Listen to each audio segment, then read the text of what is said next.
Assalamualaikum warahmatullahi wabarakatuh. Salam happy you. Kali ini kita akan membahas soal SKB untuk PPKN. Untuk di TO PPKN Part 1 kita akan jadikan dua bagiannya karena soalnya jadi 100. Sebelum memulai, jangan lupa subscribe, like, dan komen ya, supaya kalian mendapatkan info terbaru mengenai TO PPKN selanjutnya. Oke, langsung saja ya, kita baca. Oh ya, TO nya ini di Google Form ya. Kita baca ya, yang soal yang pertama. Dampak perjanjian Belanda di bidang pendidikan adalah A. Munculnya golongan terpelajar bumi. B. Membuka peluang lapangan kerja di perusahaan Belanda dengan gaji sama. Anak-anak pribumi juga sepandai anak-anak Belanda, menimbulkan gap sosial di antara para pemuda. Penutupan sekolah swasta oleh pemerintah Belanda. Ini jawabannya yang paling tepat tuh. Ini bisa kalian jawab dulu, nanti kuncinya ada di belakang. Setelah soalnya dikerjakan baru ada kuncinya. Ini tiap soal 5 poinnya, soalnya 100. Oke, jawaban yang paling tepat tadi untuk soal yang pertama itu A. Mungkin kalian punya jawaban lain, bisa kalian catat sendiri, nanti bisa kalian cocokkan. Oke, lanjut yang kedua. Tindakan pemerintah Belanda untuk meruntuhkan kewibawaan tradisional penguasa pribumi adalah A. Mengirimkan mereka ke sekolah-sekolah modern sekuler, menjadikan mereka sebagai pegawai pemerintah, mengangkat mereka menjadi tentara KNIL, menjadikan mereka pegawai perusahaan perkebunan swasta, yang terakhir mengisolasi para pengusaha pribumi mengisolasi para penguasa pribumi dari rakyatnya. Yang paling tepat jawabannya bisa kalian, mungkin ada jawaban lain, ini saya akan jawab B. Mungkin kalian ada jawaban lain, bisa pilih sendiri ya, nanti dicocokkan sama kuncinya. Oke,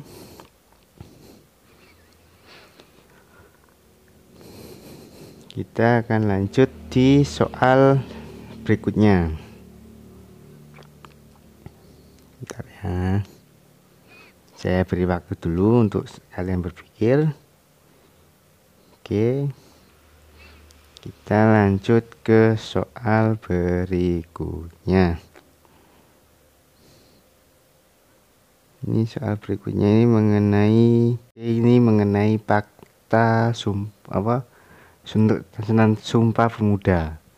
Itu rapat yang pertama di mana, bisa kalian baca ya, mana rapat pertama di gedung nih, rapat kedua di gedung nih, tiga ini ada 3 gedung yang digunakan untuk rapat Sumpah Pemuda. Bisa kalian cari dan kalian jawab. Kalau saya itu urutannya ini sesuai dengan ini 1, 2, 3 tetap. Saya jawab yang A. Mungkin kalian ada jawaban yang lain, bisa kalian jawab ya. Ini benar, kita baru selesai. Nih, rapat pemuda di gedung ini, terus rapat pemuda di gedung ini bisa kalian baca ya. Kalau saya jawabannya yang A.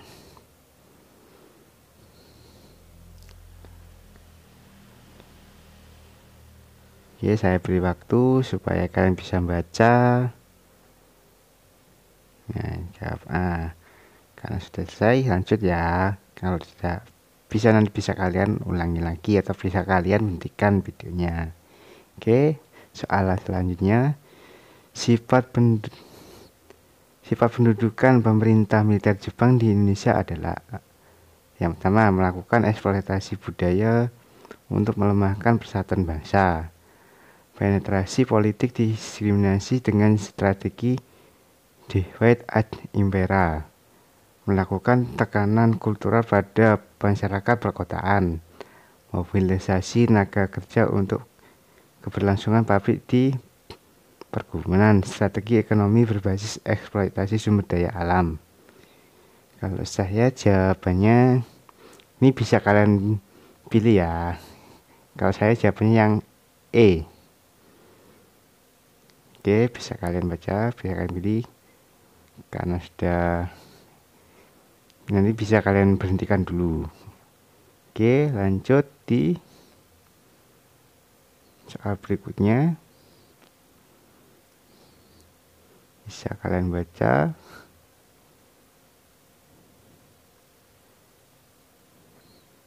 Bisa kalian baca ya.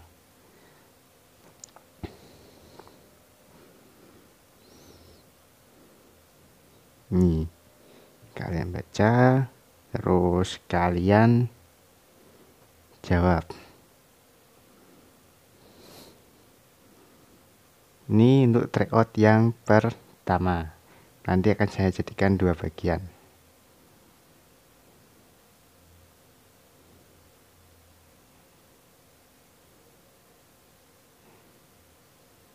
Nih, penyebab jatuhnya kabinet Natsir 1950 sampai 51 adalah apa?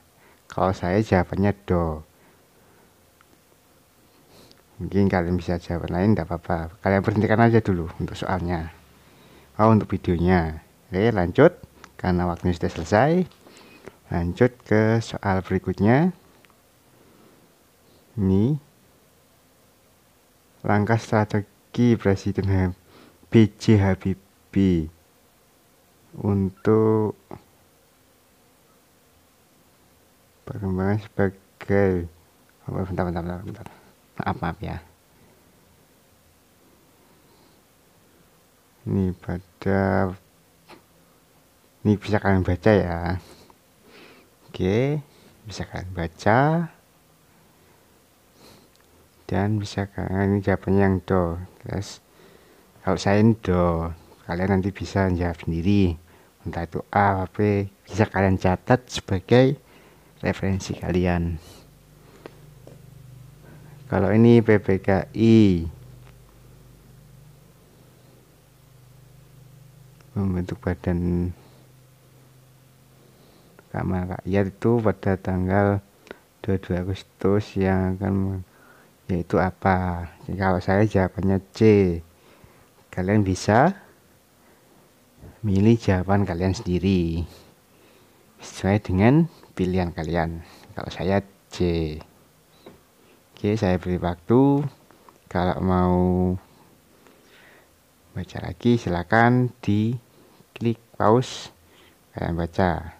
Ini kalau bisa tuh satu soal tuh 15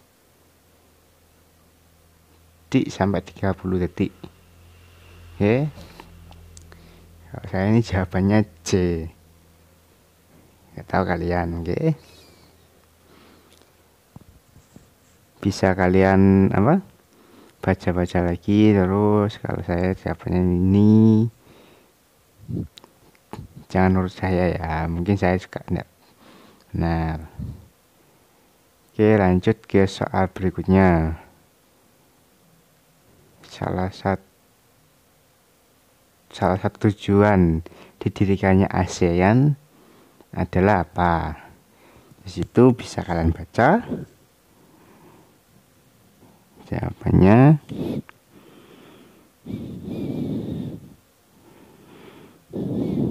Ini jawabannya apa? Yang A, meningkatkan solidaritas negara mau serumpun, mantapkan berlakunya MEA, menjaga stabilitas keamanan di Asia Tenggara, memajukan secara bersama budaya kerumpun, mendorong kerjasama di bidang militer. Jawabannya bisa kalian pilih di antara 5 ini. Kalau saya yang A. Oke, lanjut yang berikutnya.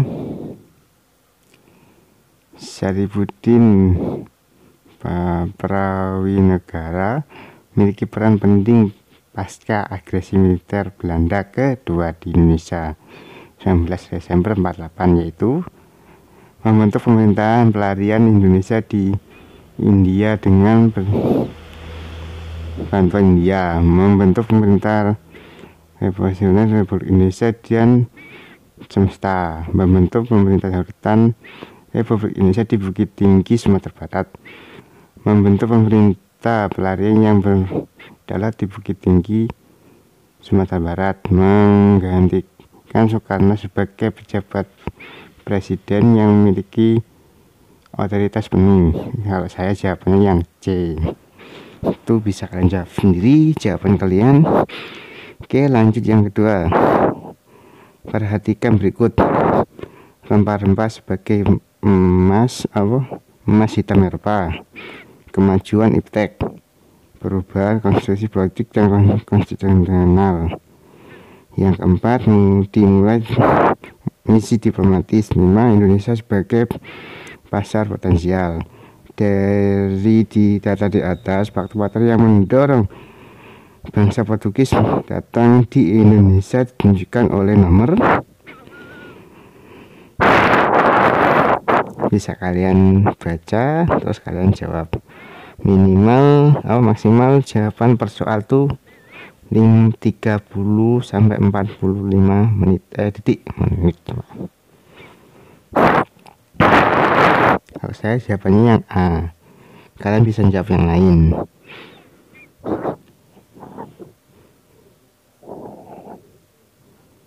Oke, lanjut yang berikutnya. Perjuangan rakyat semesta atau Pemesta di Manado berhasil dipadamkan oleh pemerintah melalui yang A, operasi Banteng. 2, pembentukan Dewan Kemangi, pembentukan Dewan Gajah, operasi Sabtu Marga, operasi Sadar. Jawabannya kalau saya yang Do. Yang lain mungkin bisa jawab yang lain kalian kalau tidak sesuai dengan jawaban saya. Oke, lanjut. Pemerintah berhasil dalam memadamkan pemberontakan PKI di Madiun tahun 48 adalah mengerahkan pasukan RPKAD untuk menyerang basis pertahanan PKI di Solo, menyerang markas PKI dan menangkap tokoh-tokoh di Surakarta. Politik Blokade Madiun sehingga PKI di Madiun kekurangan pasokan makanan. Do, mengirim pasukan Siliwangi untuk menumpas PKI di Madiun. E, memecat seluruh tentara yang terlibat dalam pemberontakan PKI di Madiun. Kalau saya jawabannya Do. Kalau kalian bisa jawab sendiri ya. Oke, soal selanjutnya. Situasi pada masa demokrasi liberal diwarnai dengan banyak pergolakan berupa pemberontakan daerah. Salah satu yang menjadi latar belakang bagi berbagai pemberontakan tersebut ialah yang A, keinginan untuk menjadikan Indonesia sebagai negara federal, kegagalan pemerintah mempertahankan negara kesatuan, pasukan pemerintah Hindia Belanda tidak mampu mengamankan wilayah negara terbentuk, belum mampu membangun militer yang tangguh. Terus kalau saya jawabannya yang B. Lanjut ya. Perbedaan pandangan Soekarno-Hatta dengan para pemuda terus berlanjut hingga sampai di peristiwa Rengat Dengklok. Peristiwa tersebut memberikan gambaran dinamika sosial psikologi politik berikut ini. bisa kalian baca jawabannya.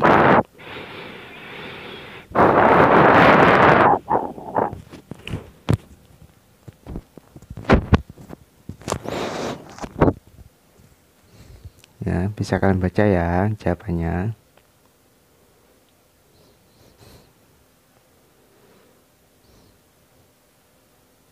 Kalau saya jawab yang do. Lanjut soal yang berikutnya.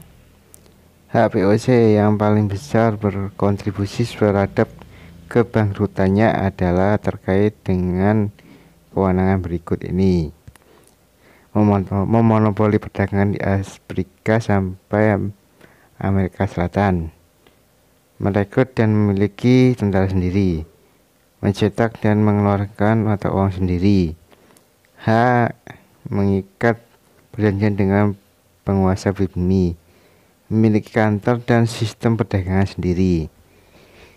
Ini bisa kalian jawab apa pilih jawabannya.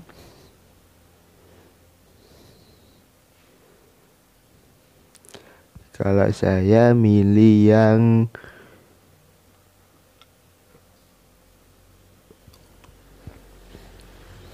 do. Kalau saya milih yang E, kalian bisa milih yang lain ya. Oke, selanjut yang berikutnya. Perbaikan dalam bidang politik antara lain dengan diberlakukannya UU nomor 2 tahun 1999 tentang A. Partai politik, pemilihan umum, terus bentuk DPR, pemerintahan yang bebas KKN, di fungsi ABRI. Kalau saya jawabannya yang A. Partai politik. Kalau kalian bisa jawab yang lain, kalau ada jawaban yang lain. Oke, lanjut ke soal berikutnya. Pernyataan berikut terkait peran tokoh Agus Salim dalam perjuangan diplomasi mempertahankan kedaulatan negara Republik Indonesia adalah: sebagai Menteri Luar Negeri pertama Indonesia, Ketua Delegasi Indonesia dalam perundingan KMB, Penasihat Mr. Ahmad Subardio sebagai Menteri pertama RI, menjadi Menteri Luar Negeri pada Kabinet Juanda, menjadi Menteri Luar Negeri pada masa demokrasi terpimpin. Ini kalau jawabannya saya B, kalian bisa milih yang lain. Oke, lanjut ke soal berikutnya. Maaf. Ini pemberontakan Somakil RMS Andi Aziz PPRI atau Bamasta Wasatin Abra memiliki kesamaan tujuan, yaitu bisa kalian baca ya, bisa kalian baca ya. Kalau waktunya terlalu cepat bisa kalian berhentikan dulu videonya, terus bisa kalian baca.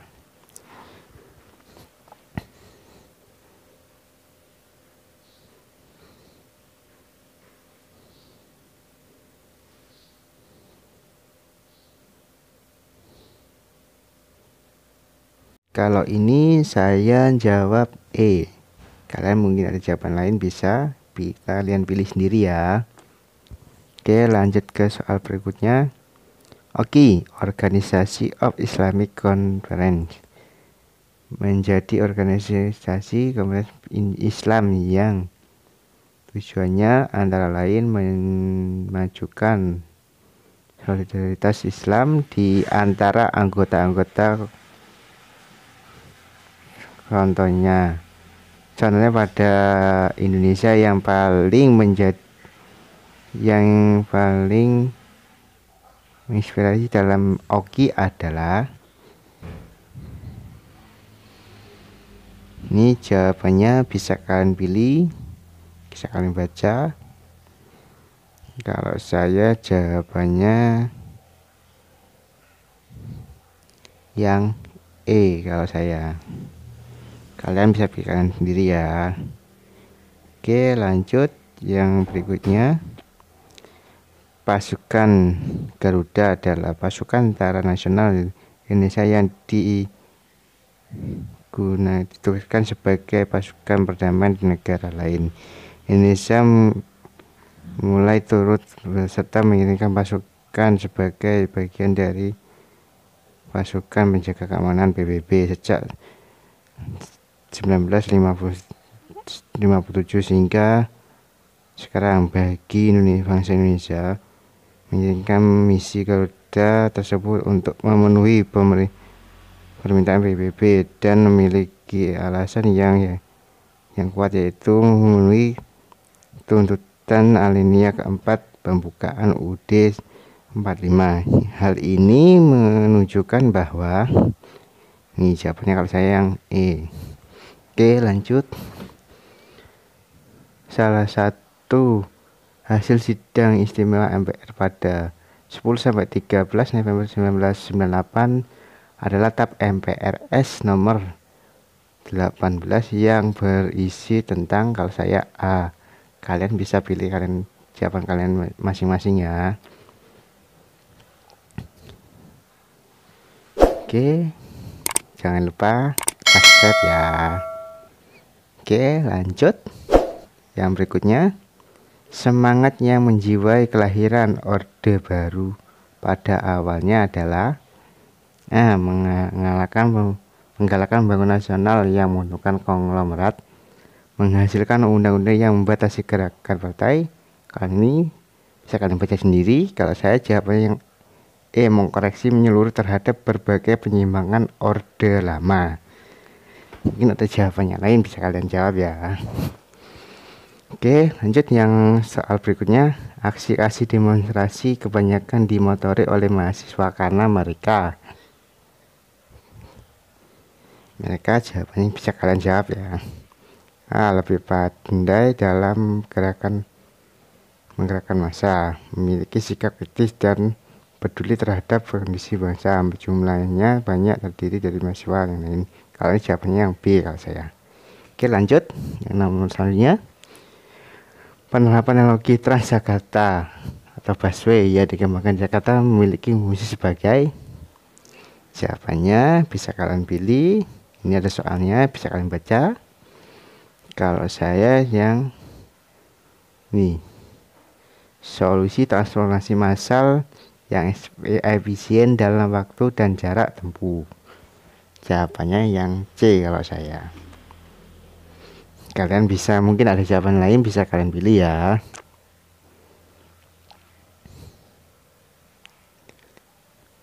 Oke, soal selanjutnya.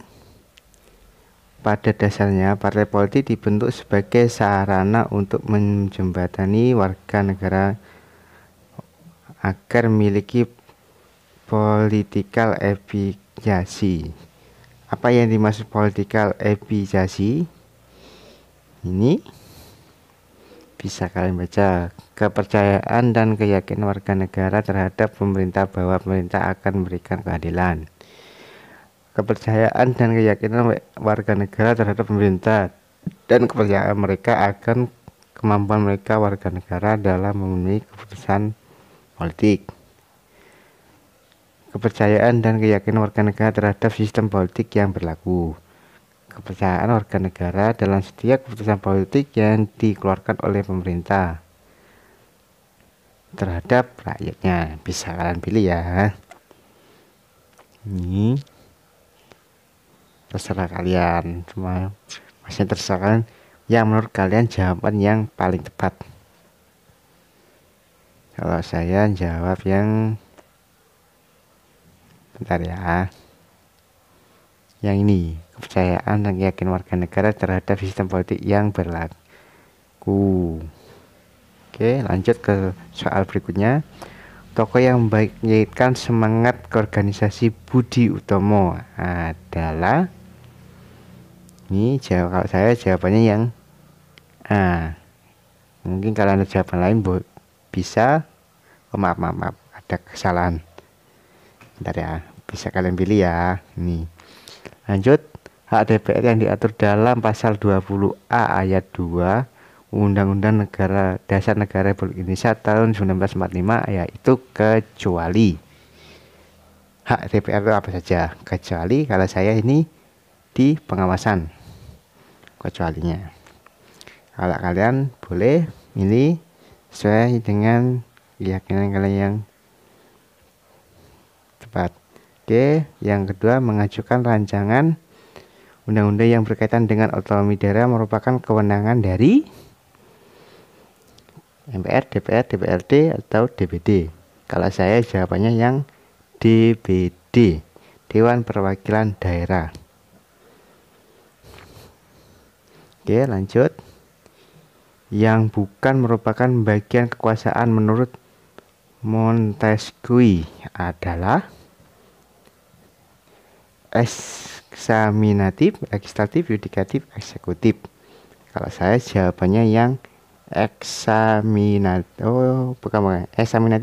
Maaf ya, salah klik, bukan yudikatif nih. Nih, eksaminatif. Salah klik tadi. Oke.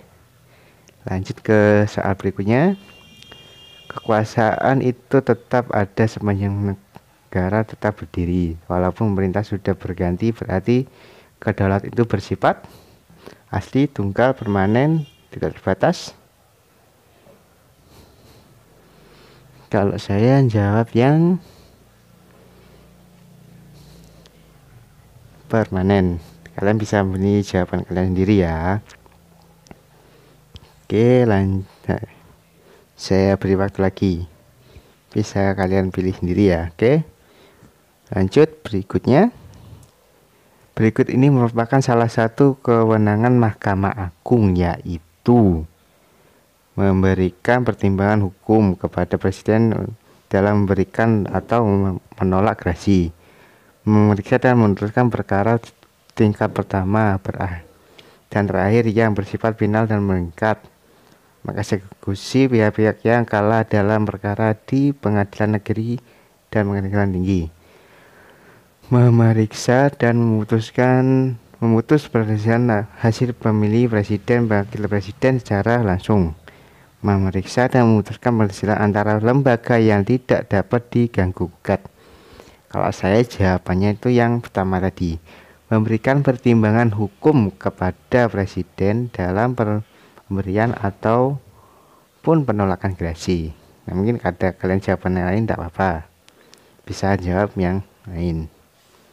Oke, selanjutnya, Budi merupakan anak yang dari anak keluarga yang kaya raya, tapi hal ini tidak membuatnya menjadi sombong, karena Budi menyadari bahwa setiap orang memiliki hak dan kewajiban yang sama. Hal ini merupakan contoh sikap dari sila. Dia itu sadar mempunyai hak dan kewajiban yang sama. Kalau saya itu jawabannya yang sila kedua. Kalian bisa jawab yang lain, terserah kalian. Oke. Mungkin saya jawabannya saya salah. Oke, lanjut. Diawali tahun 2017, Indonesia mendapat kedatangan pemimpin Arab Saudi, yaitu Raja Salman. Kedatangan beliau hanya ingin mengunjungi Indonesia, tapi tidak hanya ingin mengunjungi Indonesia, tapi ingin menjalin kerjasama berbagai bidang terutama ekonomi. Kerjasama dilakukan oleh Indonesia dan Arab Saudi termasuk bentuk kerjasama, kalau saya yang bilateral. Mungkin kalian ada jawaban lain. Oke, lanjut ke soal berikutnya. Selanjutnya, tata cara peradilan agar penahanan, penggeledahan, peradilan, dan vonis tidak melanggar HAM, maka terdapat ini. Kalau saya jawabannya right of legal quality. Kalian bisa jawab, mungkin ada jawaban yang menurut kalian tepat, bukan itu bisa kalian jawab ya.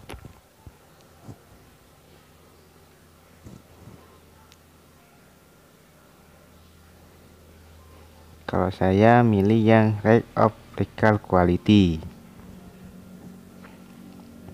Oke. Selanjutnya saya berikan waktu lagi ya.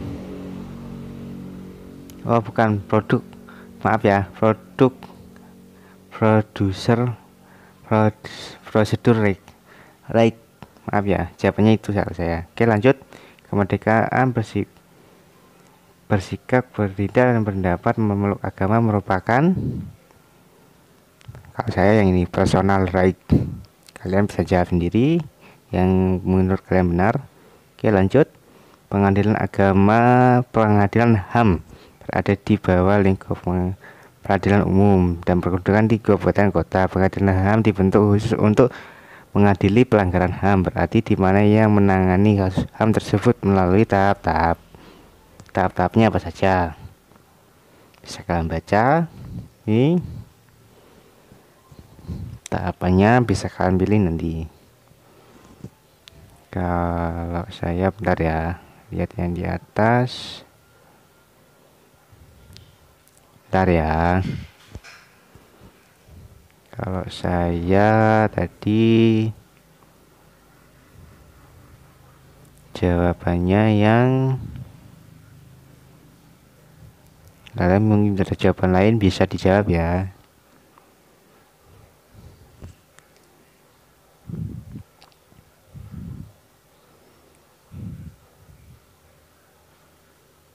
Jawabannya yang mana ya? Bentar. Kalau saya yang ini, penangkapan, penahanan, dan pemeriksaan. Mungkin kalian ada jawaban lain bisa kalian jawab ya. Saya beri waktu lagi.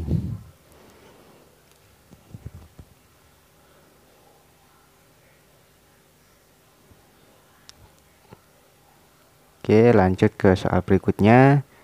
Kejahatan genosida adalah setiap perbuatan yang dilakukan dengan maksud untuk menghancurkan atau memusnahkan seluruh atau sebagian kelompok bangsa, ras, etnis, atau kelompok agama. Berikut ini contoh pelanggaran Indonesia pada era reformasi. Yang pertama, tragedi Semanggi bukan, kasus Marsina bukan, urusan Tanjung Priok bukan, demonstrasi mahasiswa UI bukan. Kalau saya jawabannya itu yang terakhir, kasus bom Bali 1.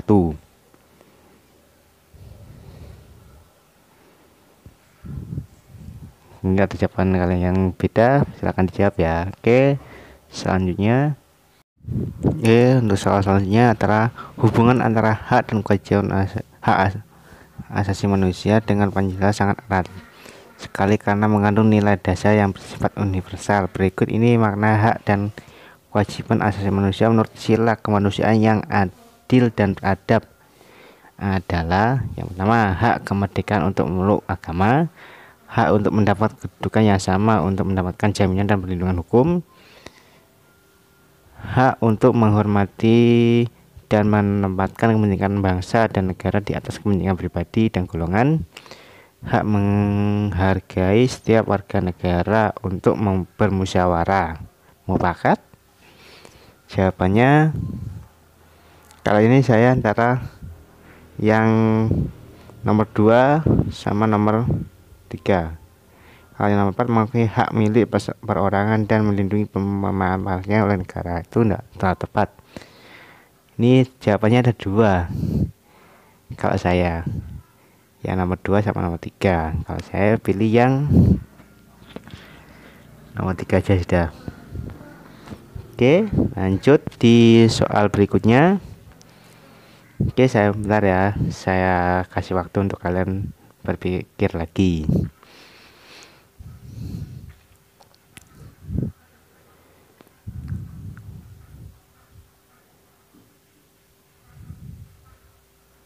Oke, ke soal berikutnya dan soal yang terakhir untuk di bagian pertama ini. Di sini dibandingkan dengan hak-hak yang lain, hak asasi manusia memiliki ciri-ciri khusus.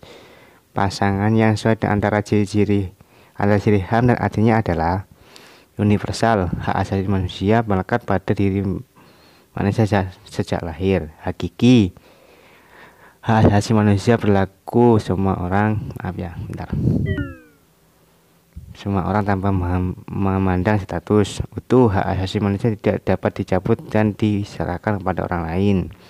Kekal, hak asasi manusia diterima oleh manusia sejak lahir, tidak dapat dicabut. Hak asasi manusia dimiliki sejak lahir sebagai anugerah dari Tuhan Yang Maha Esa. Jawabannya yang antara C sama A. Kalau saya yang pertama. Oke, ini untuk kunci jawabannya yang soal mulai pertama sampai terakhir tadi. Bisa kalian lihat di sini kunci jawabannya. Yang salah mana saja bisa kalian lihat ya.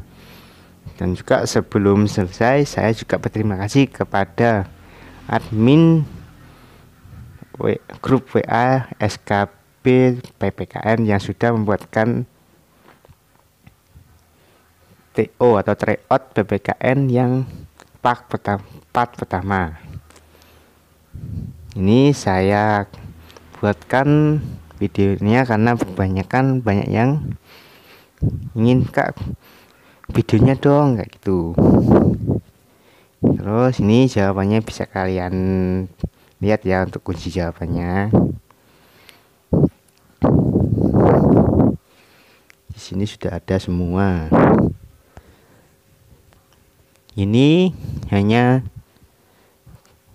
TO PPKN SKB PPKN part 1, tapi di bagian pertama. Nanti ada bagian keduanya.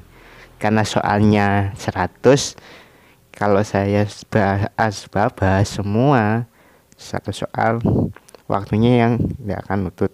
Jadi saya jadikan dua bagian. Bagian 1 yang ini, nanti bagian 2 menyusul ya. Oke, ini jawaban saya tadi yang salah, mana yang benar, mana ketahuan.